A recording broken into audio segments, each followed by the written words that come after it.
The red light over the dead microphone blinked like a warning as the coordinator slid my form away with 2 fingers and a smile that said, "Sit down," while my grandson, shoulders tight, thrift store hoodie against a sea of pressed suits and pearl earrings, clutched his notebook after a hallway random check that left his voice shaking. The boardroom's fluorescent glare washed the polished floor to a hospital shine. Citrus perfume and hot toner thick in the air. My blue folder open like a stubborn little altar.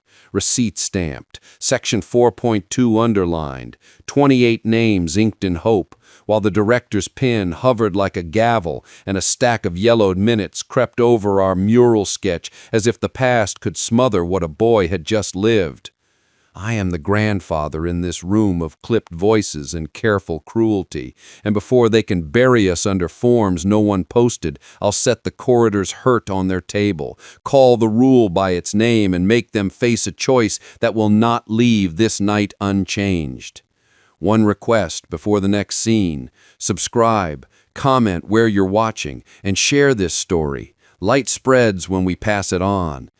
The humiliation lands before I even sit down. The microphone at the front blinks red, the clock over the board table flips to 7 p.m., and the coordinator lifts the stack of papers without looking at me. He slides my form to the side like a damp napkin and whispers to the director as if I am a smudge someone forgot to wipe. The fluorescent lights hum like bees trapped in a jar. I can smell floor polish and dried dust from the heating vents, a faint ghost of lemon and old cardboard. My blue folder is warm under my palm, the edges softened by years of use, the pockets full of the little things that keep a person honest, a stamped receipt, a page number, a date written twice. I stand at the lectern and place the folder down so it opens like a small table. On top, my grandson's notebook, corner dog-eared, graphite smudged across the margin where his hand rubbed the page. Beneath it, the 28 signatures in 2 clear columns, each name its own breath held for the second I might need it. The mural sketch waits in plastic. On one side, memory of the first peoples. On the other, the old maps of the ocean crossing. I lay them out so no one has to reach far to find the point. The room feels colder near the board table. The director flips a binder tab and keeps flipping, looking for something that only exists when someone else is at the lectern. The mediator runs a fingertip along a timer, adjusting the dial. Her perfume is a clean, sharp citrus that cuts through the paper smell. The coordinator clears his throat, a soft professional sound that tells me I am already spending more than I own. Behind me, metal chairs scrape. A slow, drawn-out hush like a warning. I do not look back. I know where my grandson is. 3 rows up, aisle seat, phone face down until I told him otherwise. His patience sits in me like a hand on my shoulder. They read the agenda. My item is buried after reports and acknowledgments, but when it comes with a smooth sentence that leaves no room to hold on to. Community participation, mural proposal, potential sensitivities, time limited. I nod once, not because I agree, but to show I heard. I keep my voice steady. I explain I filed on time, point to the stamped receipt clipped to the top right corner. I say the sketch is not a billboard and the students are not props. I reference the policy, section 4.2, participation by students in community-informed learning. I say we visited the Indigenous Cultural Center and the Maritime Museum. I say this is study, not spectacle. The coordinator never looks at the sketch. He leans toward the director while I speak, as though volume alone can carry a better answer to his ear. The director glides a staple packet forward with 2 fingers. The mediator clicks the timer. The red numbers wake and start walking. The secretary hovers behind them like a shadow that learned to carry paper. I keep to procedure because it is the only path that holds. I name the documents I brought and how they fit. I line the sketch details with the policy's wording. I keep my palms visible, flat, the way you do when a new dog is deciding if it can trust your smell. The blue folder becomes a little altar of proofs: receipt, section heading, visit log, contact list. Every item lives exactly where it should, so no one can claim they had to reach too far. They answer at last, and the answer is soft, but it cuts. The proposal is potentially divisive. The format is not the current model. The form must be resubmitted using a template I have never seen. My time tightens in the room. The mediator's pointer taps the timer base with a delicate metronome motion. The director asks for a rubric that was not in the public notice. The coordinator asks if my attachments follow an internal style guide for submissions that do not go to the public site. Each question is a step-back corridor I know I already walked through. I remind them I am not asking for a parade. I am asking for a circle of listening and a study that ends with a wall that belongs to everyone. I ask for the policy in writing, the part that denies or allows what we proposed. I request for the record that a district supervisor be consulted to verify deadlines, exemptions, and accepted formats. My words reach the table like a slow tide, touching each leg before retreating, leaving a thin line of salt for anyone to see later. The air shifts. The secretary moves to a low-file cabinet behind the dais, draws slide. An old paper smell walks into the room, a mix of glue and time. She returns with a flat, tired folder and feeds it carefully to the director. The top sheet is yellowed in the way sun does to paper. Not a uniform amber, but an uneven garden of fades. The director reads. The coordinator leans. The mediator watches the timer. The sheet is an old set of minutes, and somewhere in it a line about visual interventions during school events. The director says it may offer guidance. The coordinator says it may restrict. The mediator says tonight we need to keep the train moving. They weigh the old language like it's a stone they found in the middle of a road that was paved years ago. I ask to see the date, the scope, the revision marks. I ask if it was ever repealed or revised. I ask which policy supersedes which. The room sounds narrow. A boy coughs in the back row. A pin rolls, strikes the metal leg of a chair, and stops. The air conditioner kicks into a higher whine, then settles into a long gray ribbon of noise. My hands are steady on the folder. I lift my grandson's notebook and lay it on top of the yellowed sheet, not to hide it, but to anchor the conversation in the reason I am standing here. The notebook is warm from my arm. The front page still holds the crease from his backpack. It is a simple thing, and it is enough to steady me. The mediator adjusts the dial. The red numbers find their last minute. I draw a straight breath and rest my finger on the single line in my printout where section 4.2 lives. Participation, student voice, supervision. I align that line beside the old minutes as if to teach the two papers to see one another. I do not raise my voice. I do not reach for history like a hammer. I ask for a clear reading on record. I ask for a written rule to meet a written proposal. The coordinator whispers again. The director's eyes flick across the second page of the old minutes. The secretary steps closer with a rubber stamp that has seen too many days. The mediator leans forward and speaks without touching the microphone. The proposal will be tabled until the supervisor can be reached. The old minutes will guide tonight's handling until clarification arrives. The form is slid back toward me with one finger like a check return for a spelling error. I do not take it. I ask again about the date of the old minutes. The ink on the footer is thin as dried grass. A number sits there with the stubbornness of things kept too long in wrong drawers. The director says no one remembers a repeal. The coordinator says, in the absence of a repeal, old rules stand like fences no one asked to build, but everyone is expected to walk around. The mediator tells me my time has ended, then stares at the dial as if willing it to obey. The fluorescent hum sharpens. The floor polish smell lifts as bodies shift on metal chairs. I hear paper unclipped from a bulldog clip and slap the board table with a papery thud, not loud, but louder than every voice that has spoken so far. The secretary sets the yellowed minutes squarely over half of my mural sketch. One side of the drawing goes dark under the old paper shadow. The shorelines, the lines of current, the little arrows that show where conversations might flow.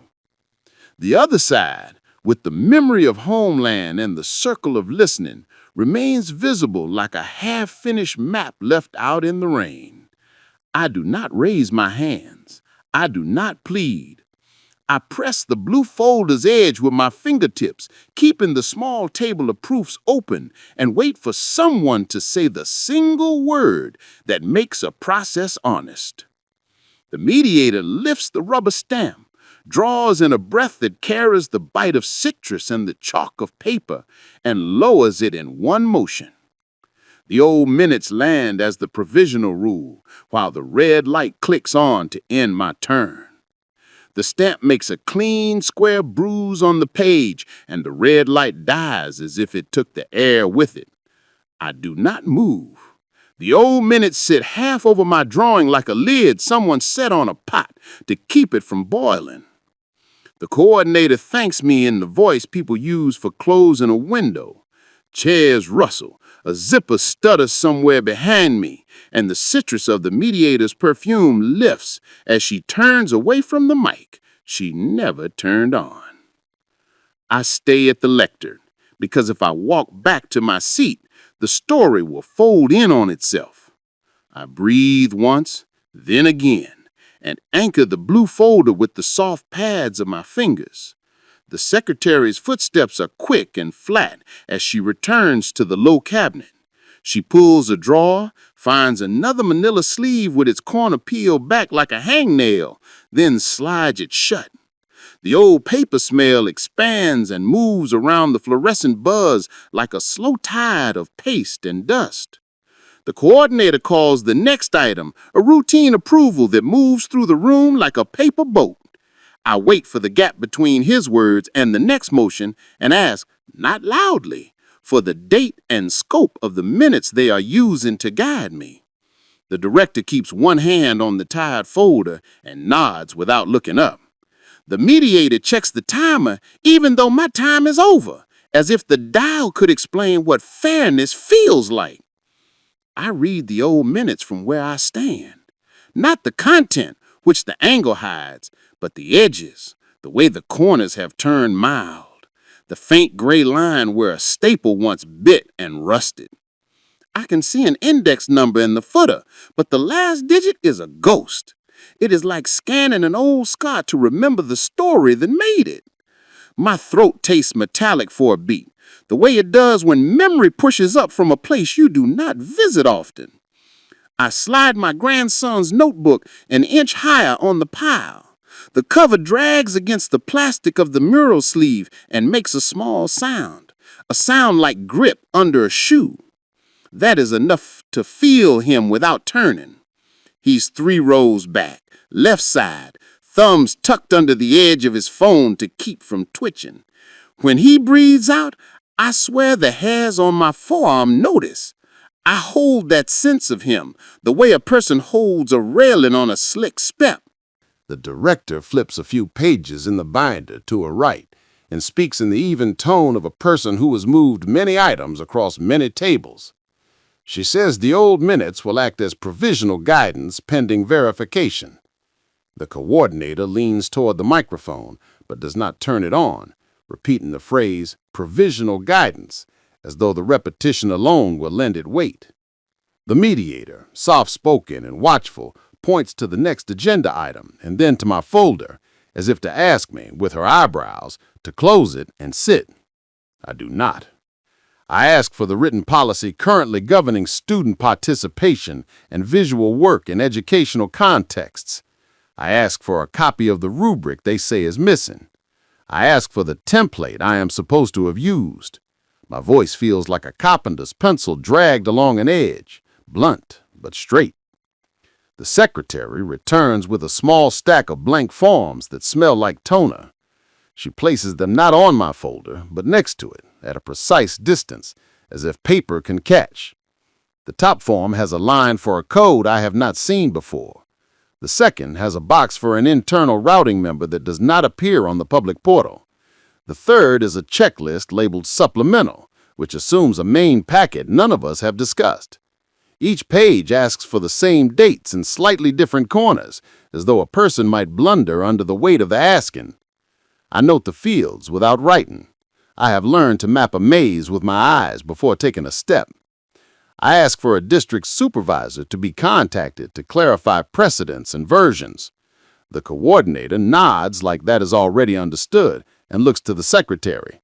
She has a phone on a short leash, a cord barely long enough to let her stand and turn. She dials, waits, scribbles a number on a pink slip the size of a playing card. She tears it and passes it to the mediator, who reads it, passes it to the director, who sets it on the folder of minutes as if it belongs to the past. The chairs make a thin rain of metal against tile as people adjust. A boy somewhere coughs behind a knuckle. The smell of floor polish rises and falls with a current of air from the vent above the doorway. The fluorescent hum drops half a note, then climbs again, and I feel it in my molars. I draw the receipt closer and lay it across the corner of the old minutes so the timestamp faces them. My hands shake less when the paper aligns. The blue folder's spine creaks. A thread of glue lifts. The familiar flaw steadies me. I ask to place on the record that my request was filed on time, that the proposal is an educational sequence with a community listening circle, a research component, and a supervised mural as a synthesis. I state carefully for the record that the old minutes mentioned visual interventions during events, which is not what I brought, and that the policy I cited addresses student voice in curriculum contexts. I do not argue. I catalog. Every time I name a thing, it becomes a nail where otherwise there would be fog. My grandson becomes a weight in the room I can lean on. He opens his phone just enough to light the inside of his hands. The glow touches the edge of a folded program on his lap and runs like water. I imagine the list he is making: date, agenda item, minutes used, forms given, policy requested, supervisor called. The thought that he is writing it, simple as that, keeps my back from curving. The director asks me, in the same even tone, if I have the rubric. I say it was not part of the public packet. She nods in the way people do when they hear weather, not news. The mediator slides a small flag into a stand where I now notice there are two others. Yellow means tabled. Red means expired. Green means approved.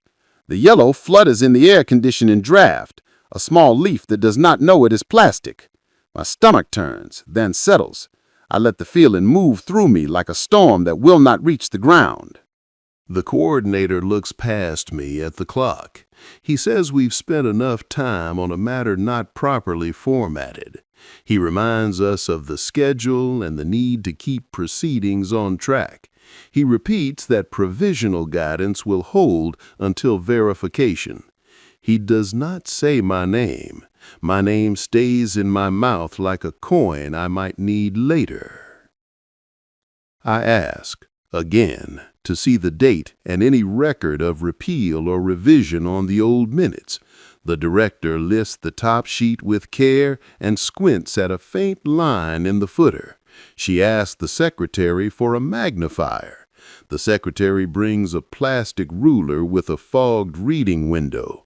The director slides it across the bottom edge. A number appears and then dissolves in the glare. The director says it seems to be from a year that would make it very old. The coordinator says age is not an argument. The mediator writes something in a narrow notebook with a short pencil whose eraser is gone. I think of my wife's hand on a younger version of mine, how she would trace the veins on the back and tell me to breathe through the moment you are in, not the one you fear. The words come back with the wax smell of the church hall where we once spent a winter training volunteers to listen before speaking. The memory doesn't make me softer, it makes me exact. I line the 28 signatures along the bottom lip of the lectern so the names run like a quiet river under the old minutes. I press the receipt to the left of the first signature and the section 4.2 printout to the right of the last. I am not making art. I am building a bridge no one can say they did not see. The mediator raises her eyes to me and then to the clock. She moves the small yellow flag forward in its stand until it touches the edge.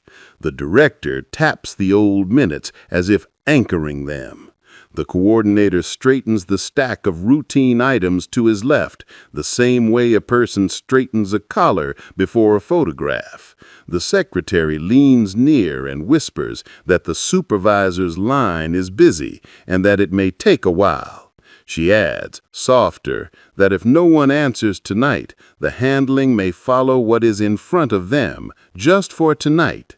The words land like pebbles in a jar. My grandson shifts in his chair. The sound of the metal foot against the tile is small, but it draws me like a bell. He breathes out, long and slow. I answer with a breath the same size. I don't turn. I don't need to. I set my left hand on the notebook again and feel heat where the cover has been warmed by my arm. The heat is proof of a living thing. I hold it with 2 fingers and keep the folder open with the others. The coordinator begins the motion. The mediator reaches for the small placard that will carry it. The director sets her pen above a blank line on the old minutes, ready to note the use of provisional guidance. The room gathers its quiet like a coat.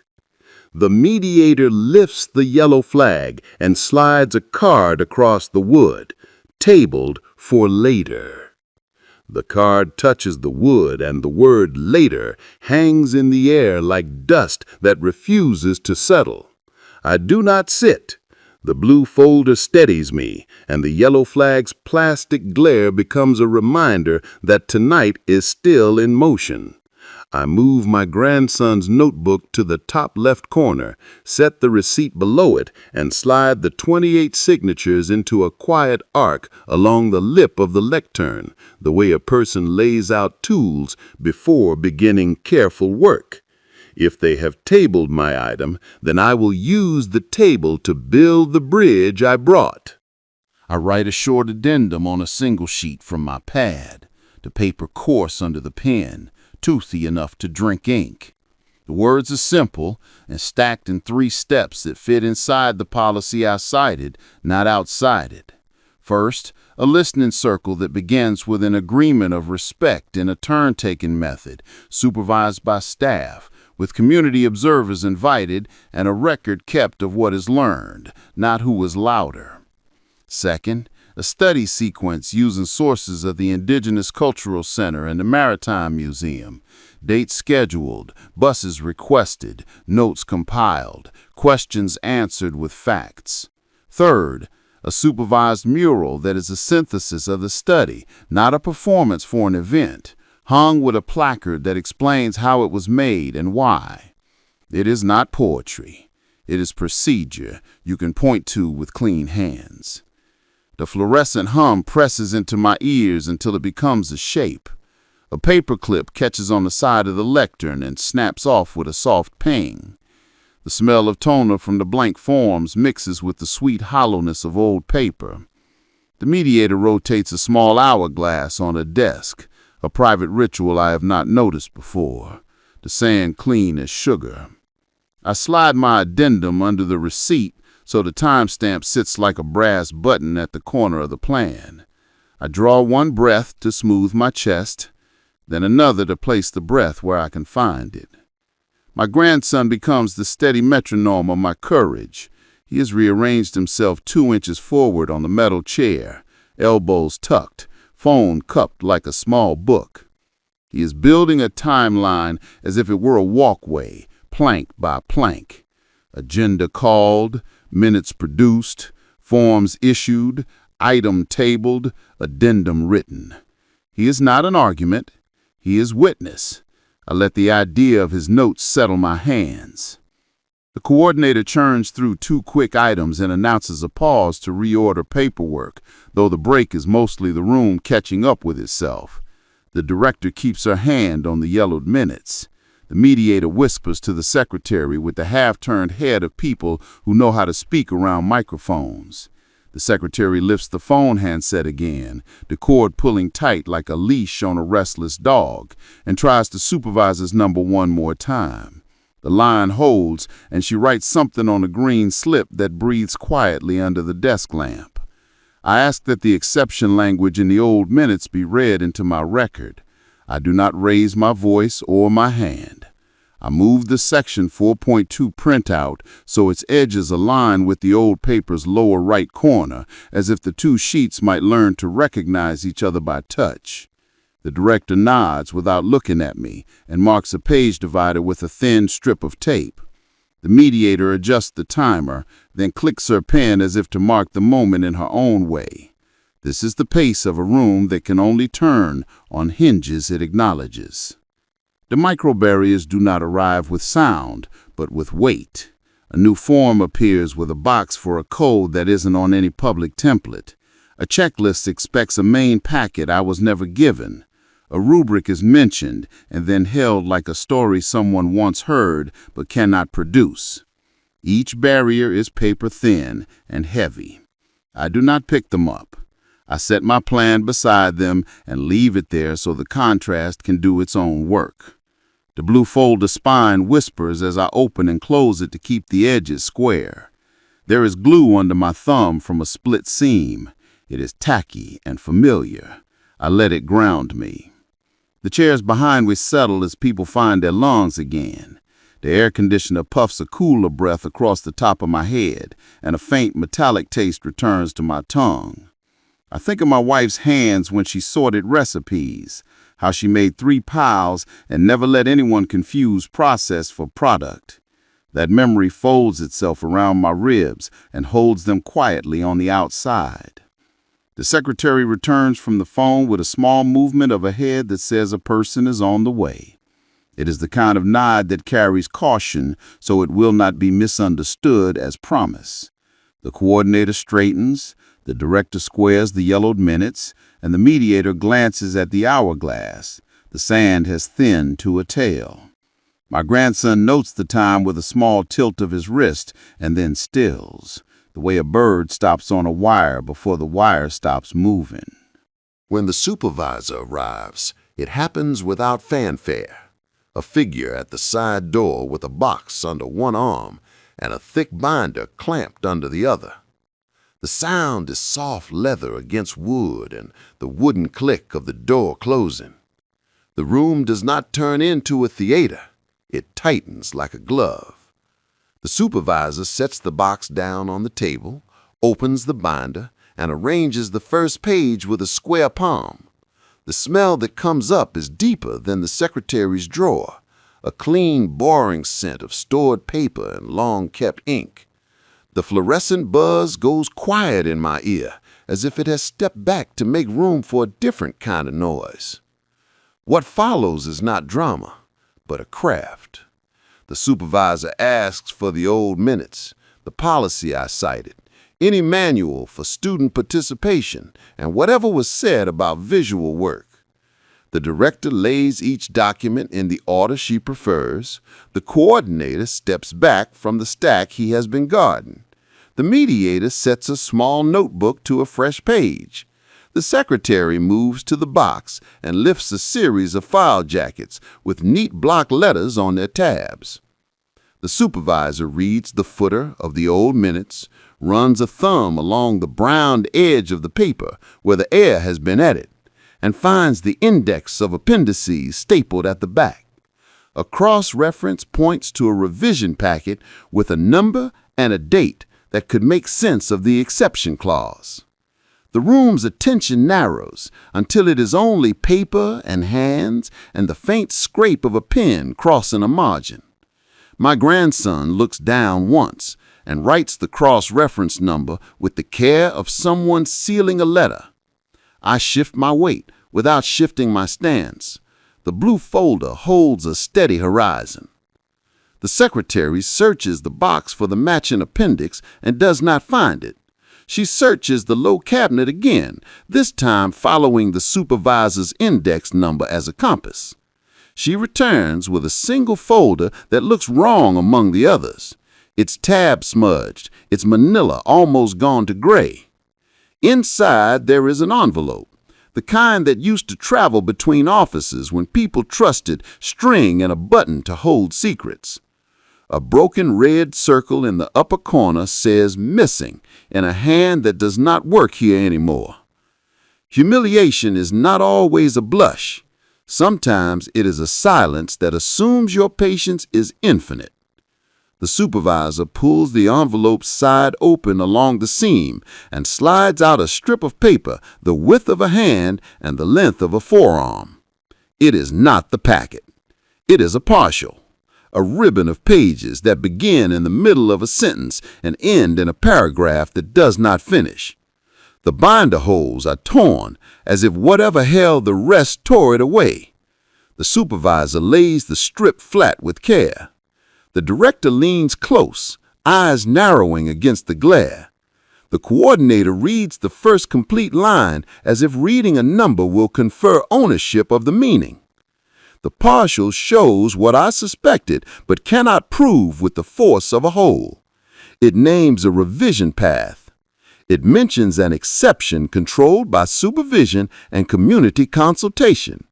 It gestures toward a policy that would accept the structure I brought, not because it is mine, but because it belongs to the idea of school as a place that can do difficult learning without turning itself into a stage.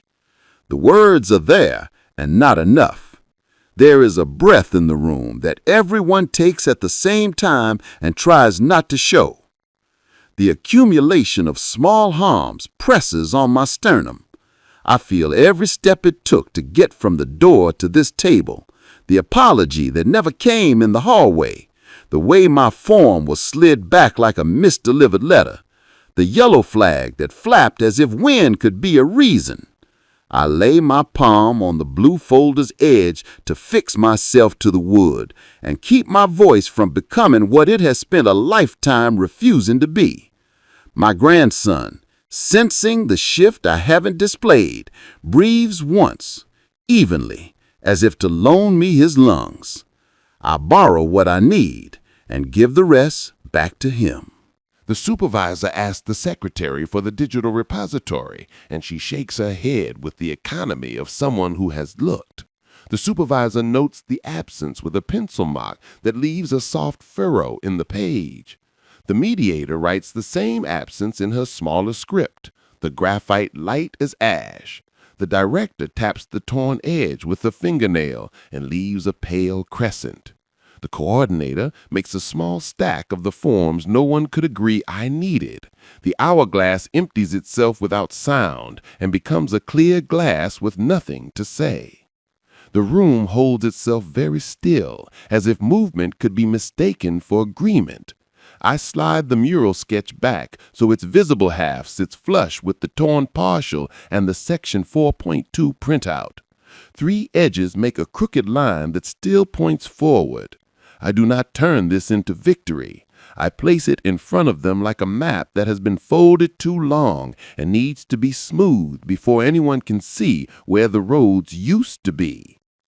The supervisor reaches into the envelope again, hoping for the last page the way a person hopes for a key under a mat they did not put there. The paper gives a dry sound, like someone rubbing salt between their fingers, and nothing else comes out.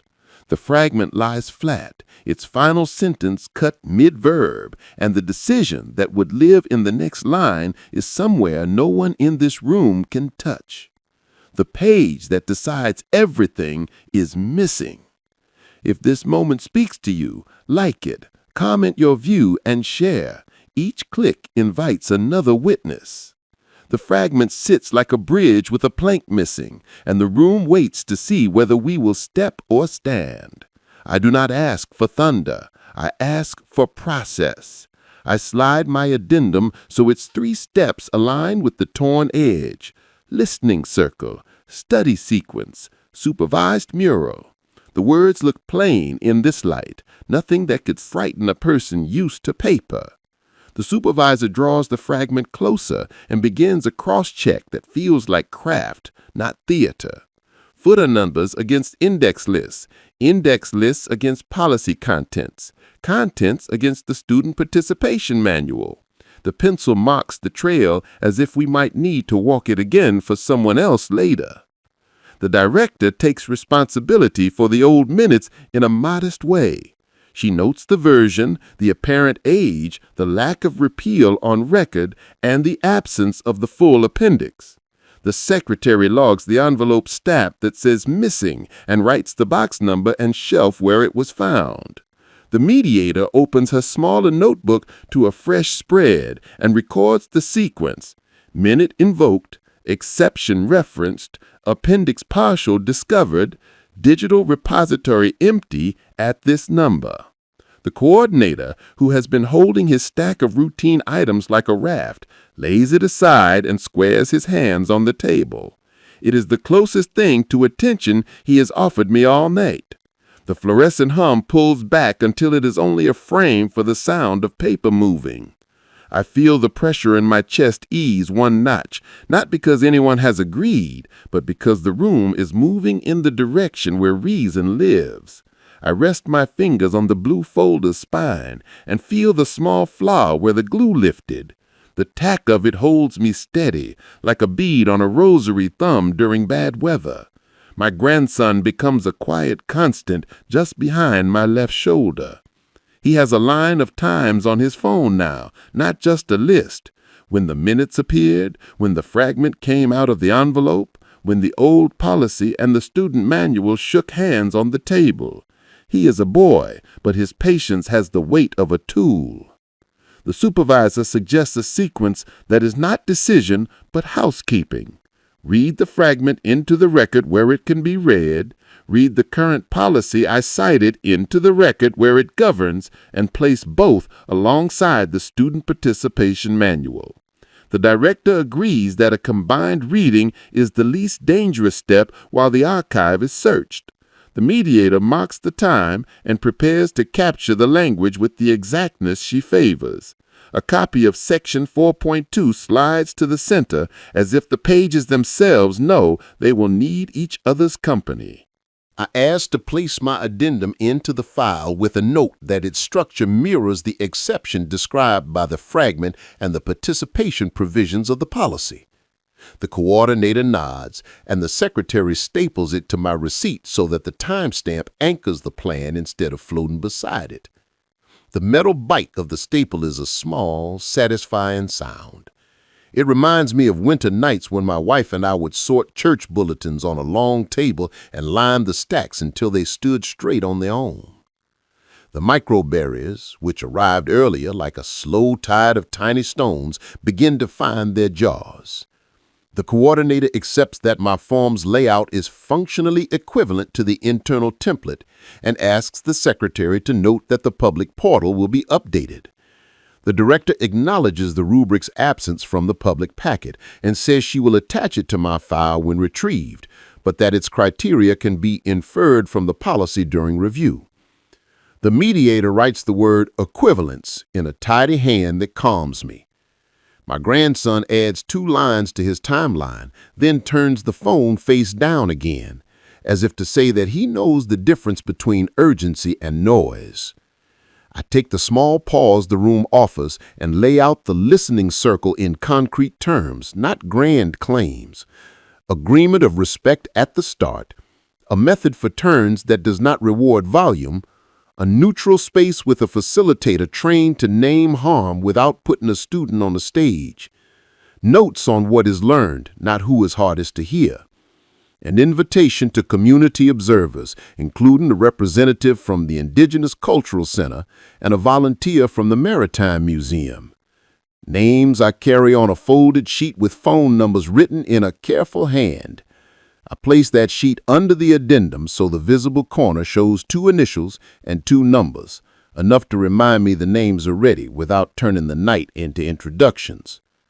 For the study sequence, I describe dates we could request from the center and the museum, transportation through the regular channels, chaperones drawn from teachers who sign up, and a simple scaffold that asks students to bring back 3 facts, 2 questions, and 1 connection to their own lives.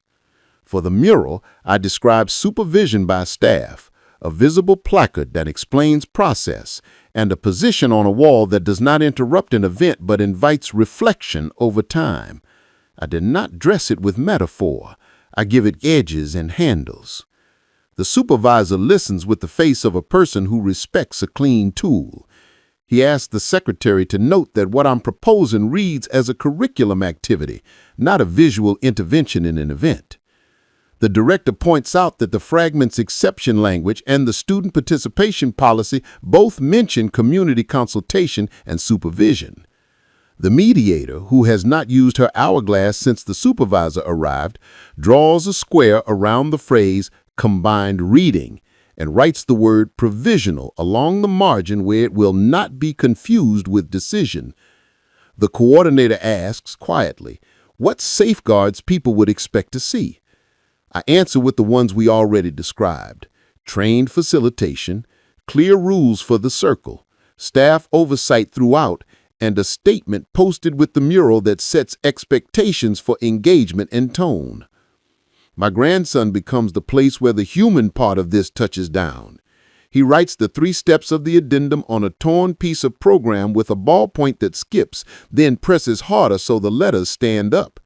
He places the scrap in the corner of his phone case under the clear back so it faces him, a small flag at the edge of his world. He catches my eye for the first time tonight and gives me a look that says he is not waiting to be saved. He is waiting to work. The look lands in me and warms like a hand fire. Loose threads are pulled taut and tied. The question of the template becomes a note to revise public guidance. The rubric becomes a commitment to attach and to apply it in the meantime using the language we have. The status of the old minutes becomes a registration of age, scope, and partiality, not a cudgel. The digital void is recorded in 3 places with the air of people who do not intend to let it stay empty. The secretary writes a request to the central archive and prints a small ticket number that she clips to the envelope like a tag on a suitcase going where it should have gone before. I breathe through my nose and let the stale sweetness of paper, the lemon of cleaner, and the mild metal of the air vent settle into something I can name as evening. The fear that the night would turn into a spectacle drains away. What remains is work, not mine alone. The room has taken a step from posture toward posture's opposite, and I feel the floor under us harden. I do not reach ahead. I do not ask for a show of hands or a verdict. I keep to the surface of now. The supervisor speaks softly about reading the policies together while we look for the missing page. The director says she can draft a notation that recognizes the combined reading without setting precedent on the basis of a fragment alone. The mediator confirms she can capture the language precisely and place it where it can be retrieved later by anyone. The coordinator, who began the evening with his hand on the yellow flag, rests that hand flat on the table. I restack the blue folder with care so that the addendum sits on top, then the section 4.2 printout, then the receipt, then the signatures, then the mural sketch, then my grandson's notebook. Each piece makes a familiar sound against the next. Paper over plastic, paper over paper, a steady choreography that calms my heartbeat. I slide the corner so that the sketch's visible half faces the torn fragment, as if they are two shores with a ferry between them. The room exhales in a way that does not announce itself. People shift, and the chairs answer with small grumbles. The fluorescent hum is now a low, domestic thing. The hourglass sits with its belly empty, glass clean. My grandson scratches his wrist and then stills. The mediator taps her pen once, not as a signal, but as a human habit. The director closes the manila folder gently, not like a gavel, but like a book that will be opened again. The supervisor writes a short instruction on the cover and hands it to the secretary, who nods and holds it as if it were a living file, which it is. I let my palm rest on the blue folder and feel the familiar tack where the spine lifted. I think of my wife's way of ending a long day. Stack the things that belong together. Name what is remaining to be done, leave a note for the morning, and wash the cups. The thought moves through me without ache. It leaves a clear place where the next step can sit. I straighten the edges one last time and stand with my shoulders level, facing the table that looks less like a wall and more like a workbench. The room holds its breath the way a shore does before a wave decides itself. The supervisor asks for the microphone to be turned on, and the mediator nods, flicking a small switch that makes a clean click in the quiet. The red light that silenced me earlier glows for him, then for the director, then for the coordinator. I stay at the lectern with my blue folder stacked in the order I chose, the tack of the lifted spine against my palm, like a small promise I can touch. The air smells of paper, warmed by lamps, lemon cleaner fading into something more human, like wool that's been worn and put back on the same chair. My grandson's presence is a steady weight at my back, a lighthouse beam I don't need to look at to feel. The supervisor reads what is there to read. He names the old minutes with their age and partial state. He names the policy I brought and the manual that sits beside it. He names the fragment's exception language as an echo that points to community consultation and supervision, then says the echo will not be treated as a law unto itself. He asked the secretary to enter a combined reading into the record, not a compromise of meanings, but a map of how these papers touch when they're honest. The mediator repeats each clause into the minutes, with the exactness of a person tying knots you can test by pulling. The coordinator watches the clock, then looks away from it, a small choice that the room notices, even if no one says so. The director speaks next. Her voice has less steel in it now and more thread. She acknowledges the rubric's absence from the public packet, not as a technicality, but as a failure of access. She says the template that never left the internal corridor will leave it by morning, and that my form, functionally equivalent, will be treated as such. She asks that it be written that an error of process does not excuse the erasure of a student's voice, and that we are not here to guard a gate so tight the school forgets it has a door. The mediator writes error of process in a small, careful hand that makes the phrase look like it belongs in a place meant to be read again. The coordinator's turn comes with the sound of chair legs settling. He chooses words like someone placing glassware back on a shelf that rattled earlier. He says the board has relied too often on how we do it without checking what we said we would do. He proposes 3 motions at once, not to rush, but to keep them braided.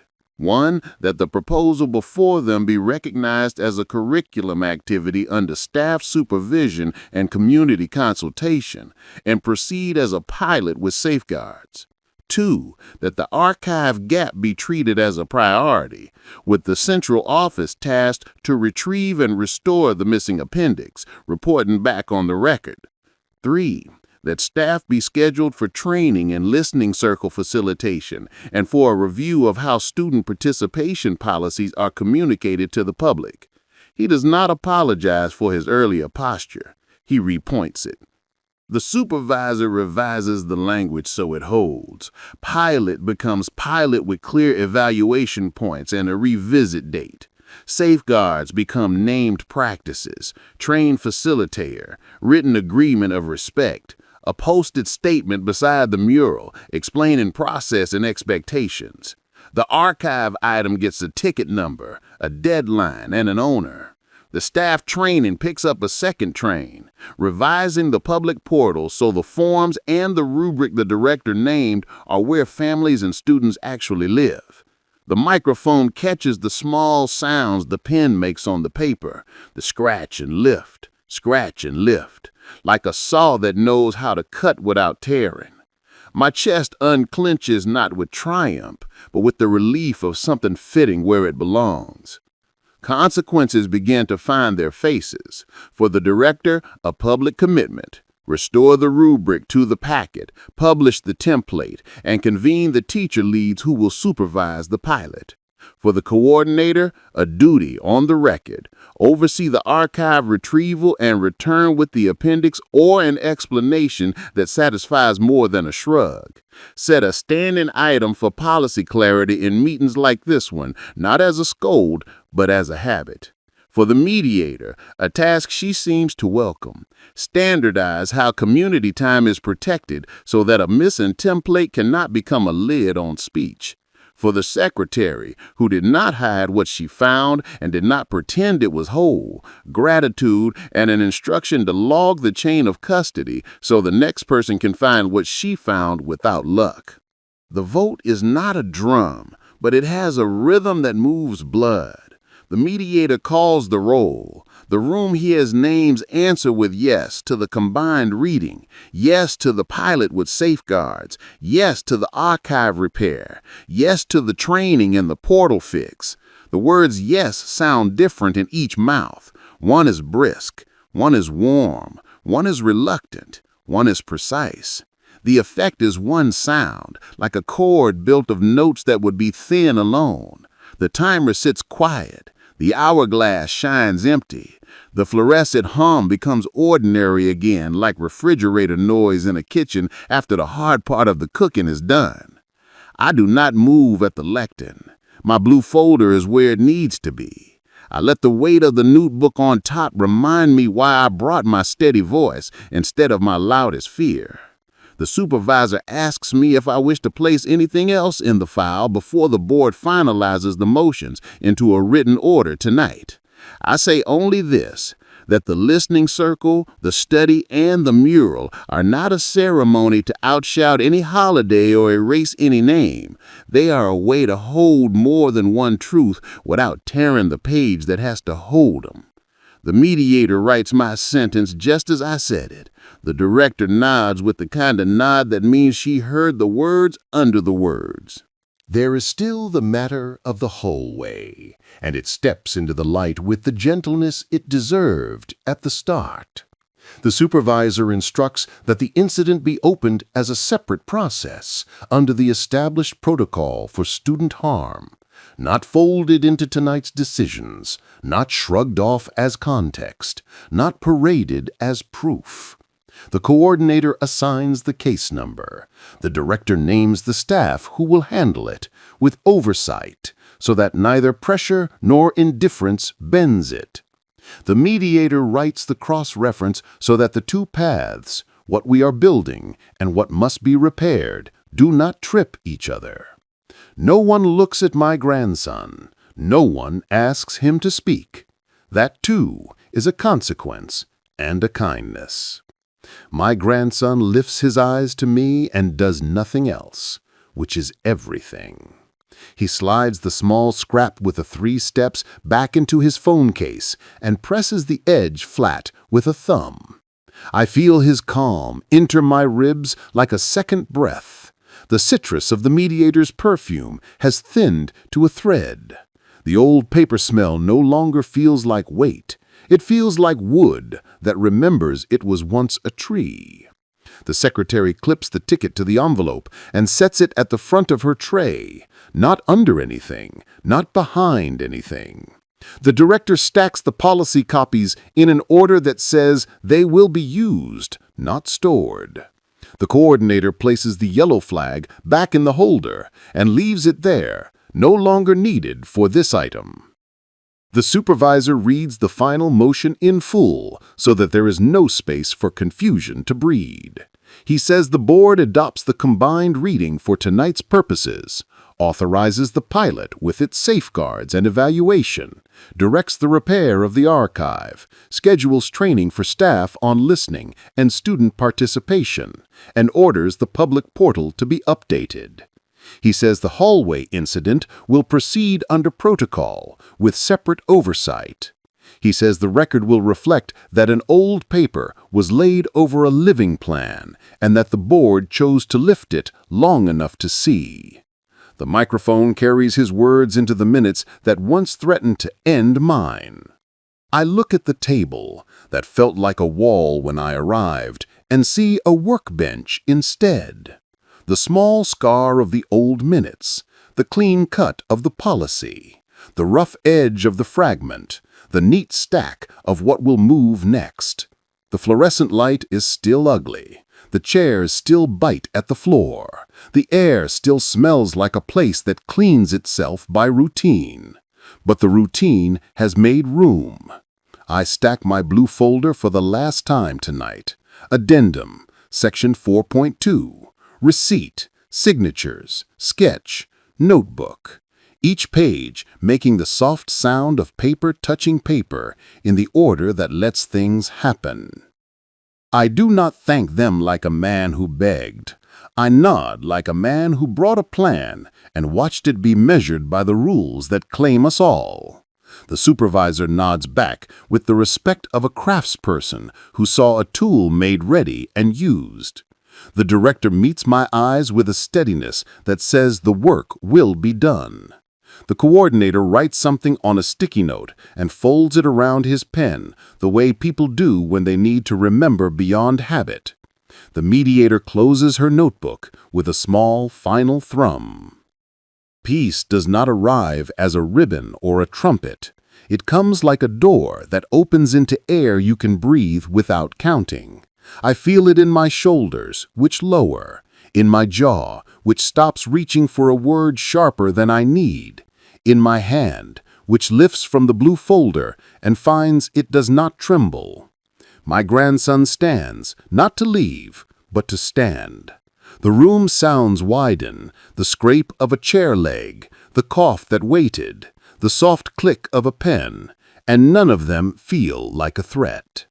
I came here with a hurt I could name and a plan I could carry, and I leave the plan on the table where it belongs, in the hands of a school that remembered how to be one. Memory is not a weapon you swing in a crowd. It is a bridge you build with steady steps. Did this move you? Like, subscribe, and say in the comments how you'd handle it with your family. See you in the next chapter.